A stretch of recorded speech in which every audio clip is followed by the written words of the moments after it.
The first signal came at 3:19 Galactic Standard Time, a bizarre, garbled transmission intercepted by a minor observatory on Caldrith 7. At first, the researchers assumed it was a solar anomaly, some cosmic static whispering across the ether. But as the hours stretched on, the signal grew louder. Patterns emerged. Language. It wasn't until a young cryptolinguist named HFY deciphered the first phrase that the magnitude of their mistake became clear. The message, looped endlessly in a cacophony of guttural tones and cheerful melodies, was deceptively simple. Hello. Can you hear us? For 200 cycles, the hierarchy of Ethian had claimed dominion over this sector of space. It was, admittedly, an underdeveloped corner of their vast empire, a region of derelict worlds and mineral-poor systems. The kind of place you sent bureaucrats you didn't want to promote.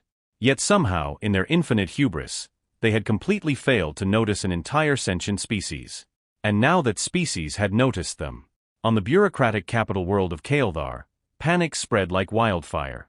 Committees convened, reports were filed, and entire departments were purged in shame. How had an entire civilization evolved, flourished, and reached interstellar capability without anyone noticing? Worse, how had these humans managed to learn Ethionic standard and attempt contact? The answer, as it turned out, lay in the humans' absurdly reckless use of electromagnetic waves. They had been broadcasting into space for centuries. Sitcoms, news reports, military frequencies, even music, all spilling into the void with the careless abandon of children tossing stones into a well. Their homeworld, a blue-green sphere they called Earth, burned with electromagnetic noise like a funeral pyre in the night. The humans, it seemed, had also been watching. For an entire solar cycle, they had observed one of Ethian's outer colonies, a sleepy backwater moon named Sail 4, through telescopes and drones. When they finally mustered the courage to hail the colony, they sounded eager, polite, embarrassingly enthusiastic. The first transmission from the humans was greeted with horror in the High Council chambers. Not because it was threatening, but because it wasn't. "We come in peace," the human envoy had said, their voice warm and painfully sincere. "We just want to introduce ourselves." Ambassador Calzyreth had expected a great many things when he arrived on Earth. Hordes of primitive savages wielding sticks. Perhaps an attempt at bravado, or worse, groveling. Instead, he found himself facing a room full of smiling bipedal nightmares. The humans were smaller than Ethionic average, squat and dense like overripe fruit. Their planet, sitting on the upper edge of the habitable gravity spectrum, had forged them into biological anomalies. Each of them weighed nearly twice as much as they should have for their size, and their every movement was quick and efficient, like predatory machines. They seemed friendly enough, offering refreshments and handshakes, a bizarre ritual involving the unnecessary crushing of appendages. But Calzyreth couldn't shake the feeling that he was standing among wolves dressed as shepherds. Their enthusiasm was unsettling, their optimism borderline obscene. "We're so glad to finally meet you," said the human diplomat, a woman named Evelyn Marrow with a smile so wide it felt like a challenge. "We've been watching your colony on Sail 4 for a while now. Fascinating place." Calzyreth forced a diplomatic chuckle. "You watched us." "Oh yes. You have this beautiful tradition of spiral weaving during festivals." Evelyn paused, her eyes widening. "Oh no. Did we overstep? We're so sorry if we did. We just thought it was, neat." Neat. The word hung in the air like a ghost. Back in the High Council chambers, the humans quickly became the subject of ridicule. Their crude methods, their clunky ships, their absurd strength, it was all so funny. A species of bumbling oxen that somehow stumbled into the stars. Even their engineering was laughable. Human technicians were known to hit malfunctioning machinery until it worked again, a method they affectionately called percussive maintenance. The fact that it sometimes succeeded made it worse. The humans, of course, found out. And rather than take offense, they joined in on the joke. They even began circulating self-deprecating memes, a form of humor that seemed to double as a coping mechanism. "Why don't humans have tails?" one popular meme asked. The punchline was simply, "Because we're already dragging enough baggage." But beneath their humor lay something darker, something the Ethians couldn't quite put their finger on. There was an edge to their laughter, a hint of teeth beneath the grin. The first real conflict arose not from Ethian, but from the Seraph Gospel, a zealous avian species obsessed with converting the galaxy to their bizarre religion. The humans, eager to establish trade, struck a deal with the Seraph, flooding their markets with high-quality goods. It seemed like the start of a prosperous partnership. Then the incident happened. A leaked video from a human trade envoy, Ambassador Finch, showed him comparing the Seraph to door-to-door salesmen, but with more feathers. The Seraph were furious. They cut all ties with humanity and called for a galactic embargo. The humans, predictably, didn't seem to care. They issued a polite apology, restructured their economy, and carried on. But for the first time, their smiles seemed thinner, their laughter quieter. When the Carvex Armada, a militaristic empire infamous for its brutality, declared war on humanity, no one was surprised. The Carvex saw the humans as weak prey, an easy conquest to bolster their empire. Their demands were simple: surrender Earth and a 10-light-year radius of surrounding space. To everyone's astonishment, humanity refused. "Prepare yourselves for war," said Evelyn Marrow, her smile finally gone. The war was brutal. The Carvex struck swiftly, smashing through human colonies and leaving devastation in their wake. The galactic community watched in silence, unwilling to intervene. Humanity's fledgling fleets were no match for Carvex warships, and within months, the Carvex reached Earth's doorstep. Then, the unthinkable happened. The Carvex deployed a weapon of unimaginable power, a gravitic catalyst. It struck Earth with the force of 1,000 dying stars, splitting the planet into a dozen jagged fragments. Billions died in an instant. The humans' response was not rage. It was not despair. It was cold, clinical vengeance. Their fleets, thought to be scattered and weak, emerged from hiding. Massive arc ships, each carrying millions of refugees, began systematically dismantling Carvex infrastructure. Their weapons weren't meant to win battles. They were meant to starve the Carvex into submission. Humanity's humor, once a source of ridicule, took on a new, chilling edge. Their jokes turned dark, their laughter hollow. They became the galaxy's honey badgers, small, unassuming, and utterly unyielding. "We don't fight fair," Evelyn Marrow told a galactic correspondent after the war. "Fair is for people who care about rules. We care about winning." The galaxy sat in stunned silence, reeling from the destruction of Earth. Even the Carvex Armada, for all their bravado, seemed shaken. It wasn't the kind of fear one might feel facing a ferocious beast, but rather the uneasy dread that accompanies the sound of breaking glass in an empty house. They had expected anger, but humanity's reaction was something far worse: cold, calculated focus. On the remnants of their shattered cradle, debris fields stretched like graveyards across the void. Human arc ships orbited these ruins, salvaging what they could and transmitting eerie, looping hymns into the void. The haunting songs carried no words, only the mournful tones of strings and the occasional faint laughter, recordings of life before the cataclysm. The broadcast seemed less like a cry for help and more like an accusation, an endless reminder of what had been lost. And then, the counterattack began. The Carvex fleet advanced into human territory, confident they were chasing down the last remnants of a dying civilization. What they encountered instead was pure horror. Human ships were no longer the bumbling, utilitarian crafts they'd been at the start of the war. They were now jagged, patchwork monstrosities, bristling with weapons that seemed to defy logic. Ships cobbled together from the ruins of Earth and stripped Carvex vessels moved with eerie precision, their engines roaring like mechanical banshees. These vessels didn't fight conventionally. They lured the Carvex into traps, asteroid fields seeded with mines, derelict stations rigged to detonate, and blacked-out freighters packed with explosive drones. The Carvex, for all their military might, found themselves strangled by an enemy that refused to meet them in open combat. Then came the Wraiths. The Wraiths were humanity's secret weapon, specialized boarding teams that turned every Carvex ship into a charnel house. Each Wraith wore a pressure suit painted to mimic skeletal figures or grim-faced angels. They moved in near silence, using their high-gravity hardened bodies to brutal effect in close quarters. Entire Carvex fleets were immobilized from within, their crews slaughtered or jettisoned into space. The Carvex learned to dread the sight of seemingly defenseless human freighters appearing on their radars. They knew that within hours, their ships would be overrun, their captains forced to self-destruct their vessels just to keep the Wraiths from commandeering them. But the Wraiths were more than killers. They were also thieves. They stripped Carvex ships of every usable component, every ounce of fuel, every morsel of food. What they couldn't take, they destroyed. As the Carvex began to crumble, the galaxy watched humanity with a mix of horror and fascination. Their humor, always a defining trait, became darker than ever. One particular transmission, leaked by an ethiopic spy, sent shivers across the bureaucracy. It was a recording of a human officer briefing their crew before a raid on a Carvex agricultural world.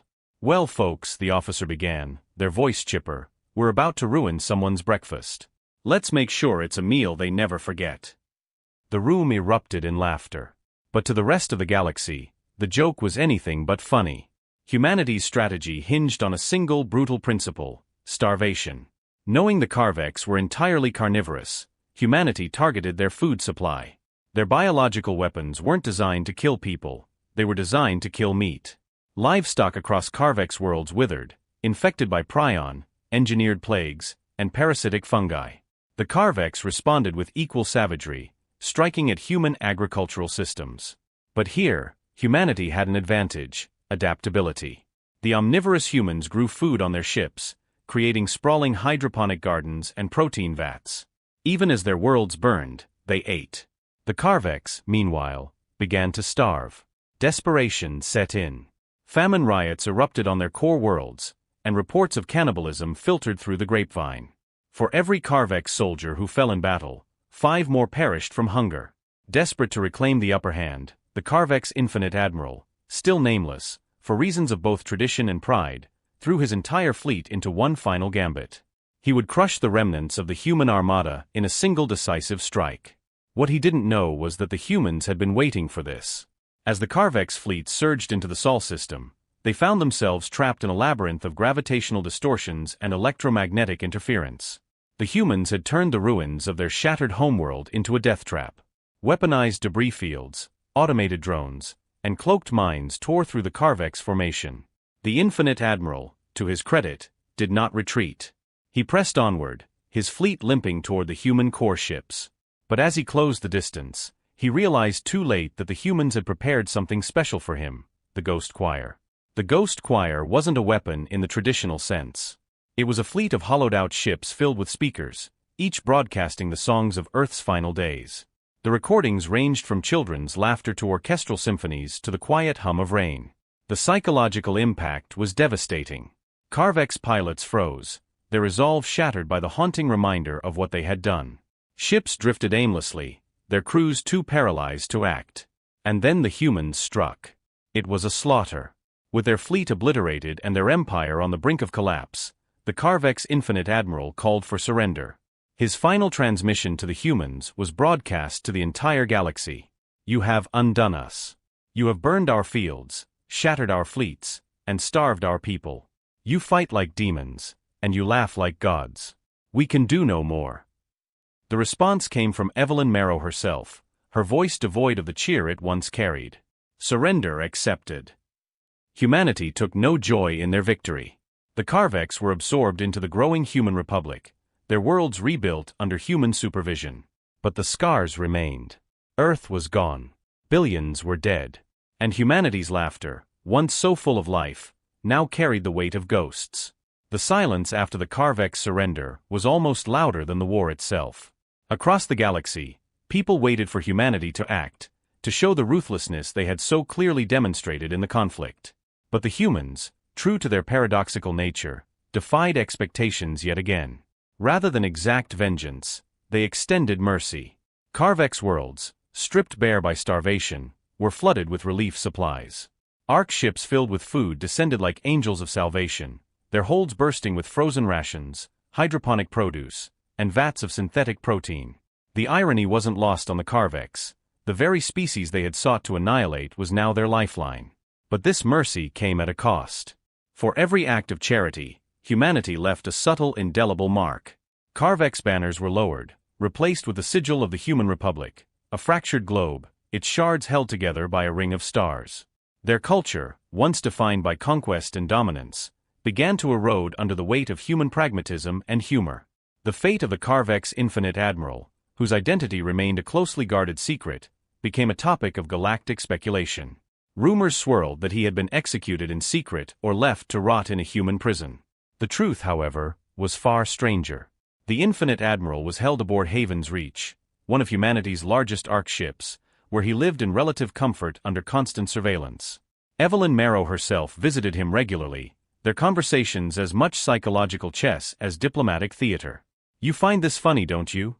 the Admiral asked during one such meeting, his voice gravelly from disuse. Evelyn sipped from a steaming cup of something foul-smelling. "Not funny. Just ironic. You tried to wipe us out, and now you're stuck relying on us.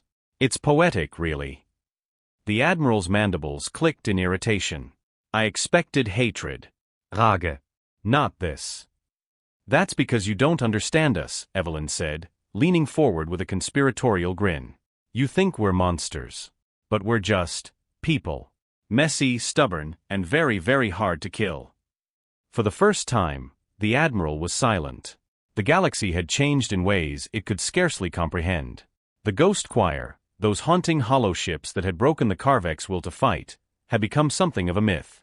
Survivors of the final battle spoke of hearing the voices of the dead, of children laughing and whispers that seemed to crawl under their skin.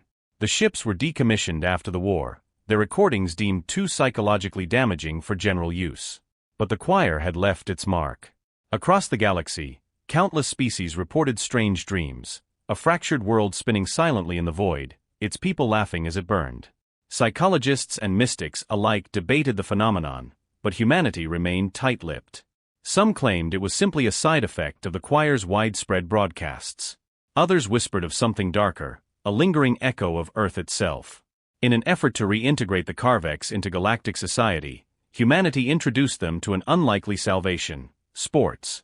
The Carvex, whose culture had long revolved around violence and dominance, took to competitive games with almost religious fervor. They excelled at human sports like rugby and wrestling, their natural aggression perfectly suited to the brutal physical contests. In turn, humanity adopted some of the Carvex's traditional dueling practices, modifying them into non-lethal combat tournaments that quickly became a cultural phenomenon. The galactic community watched in amazement as humanity and the Carvex bonded over their shared love of competition, the once bitter enemies now cheering side by side. Among the ruins of Earth, humanity began a grim but vital project: the creation of the Archive of Ruin. This vast repository, housed aboard the Ark ship Solace Eternal, was designed to preserve everything that had been lost in the cataclysm. Historians, artists, and engineers worked tirelessly to reconstruct Earth's history, piecing together fragments of culture, science, and memory. The archive became a sacred site, a floating mausoleum for a world that no longer existed. But there was something unsettling about the archive. Visitors reported feeling watched, as though the remnants of Earth's dead lingered within its halls. Some claimed to hear faint whispers echoing through the ship, their words just beyond comprehension. With the Carvex subdued and their empire absorbed, humanity found itself in an unprecedented position of power. Their fleets, bolstered by Carvex technology and personnel, patrolled the galaxy as a new era of peace began. But peace did not mean complacency. Humanity had learned the hard way that the galaxy was a dangerous place, and they were determined to be ready for whatever came next. Their ships became increasingly strange and terrifying, blending human ingenuity with Carvex efficiency and the eerie aesthetic of the Ghost Choir. The galaxy, meanwhile, couldn't decide whether to fear or admire humanity. Their humor, once seen as a charming quirk, now carried an unsettling edge. Jokes about the war circulated widely, but they were darker, sharper, and always tinged with the specter of Earth's destruction. As humanity settled into its new role, a new mystery emerged. Deep in the unexplored regions of the galaxy, faint signals began to appear, patterns that defied analysis, languages that didn't match anything in the known archives. The signals grew louder, more frequent, and more complex. Some speculated that they were remnants of an ancient civilization, while others feared they might be warnings from something far older and far worse. Humanity, of course, couldn't resist. They launched an expedition, a fleet of their strangest and most advanced ships, into the void. Their official goal was exploration, but whispers within the bureaucracy suggested something darker, a suspicion that the signals were tied to the Ghost Choir, to the fragments of Earth still floating in the void. What they found would change everything. The expedition fleet drifted through the endless dark, their hulls illuminated by the cold glow of distant stars. They were heading beyond the known galaxy, following the strange, incomprehensible signals that had haunted humanity's comms arrays for months. The whispers had grown louder, more intricate, and disturbingly, more familiar. Fragments of Earth's lost songs, distorted and broken, mingled with alien tones in a haunting symphony. The flagship, Eulogy, led the way. It was a ghost of a vessel, its jagged frame a monument to humanity's resilience and sorrow. Built from the wreckage of Earth itself, its hull bore scorch marks from the cataclysm, as if it carried the weight of the planet's destruction into the void. Admiral Evelyn Marrow stood on the bridge, staring at the swirling anomaly that lay ahead. A rift in space, a wound in the fabric of reality itself. The signals were coming from within, a steady pulse of sound and light that seemed to mock the laws of physics. "What do you make of it, Captain?" she asked, her voice steady but tinged with weariness. Captain Elias Dre, a younger officer with sharp features and a sharper mind, frowned at the data streaming across the holoscreens. "It's not natural, Admiral. And it's not entirely alien. Some of these frequencies, they match old Earth broadcasts. From before the fall." Marrow's jaw tightened. She had suspected as much, but hearing it confirmed sent a chill down her spine. "Prepare a probe. We need answers." The probe was launched, its sleek frame gliding into the anomaly. For a moment, the rift seemed to devour it whole, its light flaring like a predator's maw snapping shut. Then the feed came through, a grainy flickering transmission that sent a ripple of unease through the crew. The probe's camera revealed a vast, impossible structure inside the rift, a spiraling lattice of metal and light, ancient yet humming with life. It stretched into infinity, its surface etched with shifting patterns that defied comprehension. And at its core was a pulsing orb of darkness, a void so absolute that it seemed to consume the light around it. The sound accompanying the transmission was even more unsettling. Voices. Human voices, layered with alien echoes, laughing, singing, and screaming all at once. One phrase stood out, repeated over and over, growing louder with each loop: "We're still here." Against the advice of her officers, Marrow ordered the fleet to enter the rift. Eulogy led the way, its massive engines propelling it into the swirling anomaly. The transition was like falling into a nightmare. Colors bled into each other, space folded and twisted, and time itself seemed to stretch and contract. When the fleet emerged on the other side, they were met with silence. The structure loomed before them, impossibly vast and alien. But it was the readings from the central void that made Marrow's heart sink. The orb was emitting a steady stream of electromagnetic signals, Earth signals. Radio broadcasts, television shows, even the final distress calls from Earth's surface before the Carvex catalyst shattered the planet. "How is this possible?" Captain Dre muttered, his voice barely audible. Marrow didn't answer. She was staring at the void, her mind racing. There was only one explanation, as horrifying as it was improbable. A landing team was assembled, their suits equipped with every safeguard imaginable. As they descended into the lattice, the crew aboard Eulogy watched through the team's helmet cams. The interior was a labyrinth of shifting corridors, their walls alive with patterns that seemed to shift and breathe. The deeper they went, the louder the voices grew, until they became a deafening cacophony. At the heart of the structure, they found the source, a chamber filled with ancient, decaying machines, their surfaces glowing with a dim, flickering light. In the center of the chamber was a pedestal, and on it sat a fragment of Earth itself, a piece of the planet's crust, embedded with ancient technology. The machines were recording devices, scavenged and reassembled by something ancient and unknowable. They had been capturing Earth's broadcasts for centuries, storing them, altering them, and playing them back into the void. The rift itself was their amplifier, sending Earth's voice out into the cosmos. But that wasn't all. The voices, the laughter, the screams, the songs, weren't just recordings. They were alive. As the team activated the machines, a projection filled the chamber. It was Earth, whole and vibrant, its continents spinning in an endless loop. And then the projection spoke. "You thought we were gone. But we're still here." Marrow, watching from the bridge, felt her blood run cold. "Is it alive?" she whispered. Captain Dre shook his head, his expression unreadable. "Not alive. Not in the way we understand. It's an echo. A memory. The planet remembers." The rift, the lattice, the recordings, it was all part of a vast, incomprehensible mechanism, preserving Earth in a way no one could have imagined. The destruction of the planet had triggered something ancient, something buried deep within its core. A failsafe, perhaps. Or a warning. As the fleet prepared to leave the rift, the voices grew louder, their laughter echoing across the comms. It wasn't mocking or cruel. It was joyful. Triumphant. The humans aboard the fleet couldn't help but join in. They laughed, not because they understood, but because the alternative was too terrifying to contemplate. They laughed because it was the only way to keep the darkness at bay. When they returned to known space, the fleet carried with them the truth: Earth was gone, but it was not lost. Its essence lingered, woven into the fabric of the galaxy itself. And as humanity rebuilt, their laughter, dark, strange, and unyielding, became their greatest weapon. Because in the end, the void laughed with them. Centuries later, the structure within the rift remained a mystery. Pilgrims and scientists alike ventured to its edge, seeking answers. Some returned with tales of visions and whispers. Others never returned at all. But humanity endured. They thrived. Their humor, born of sorrow and defiance, became a beacon to the galaxy, a reminder that even in the face of annihilation, they refused to break. And the void, as always, laughed with them.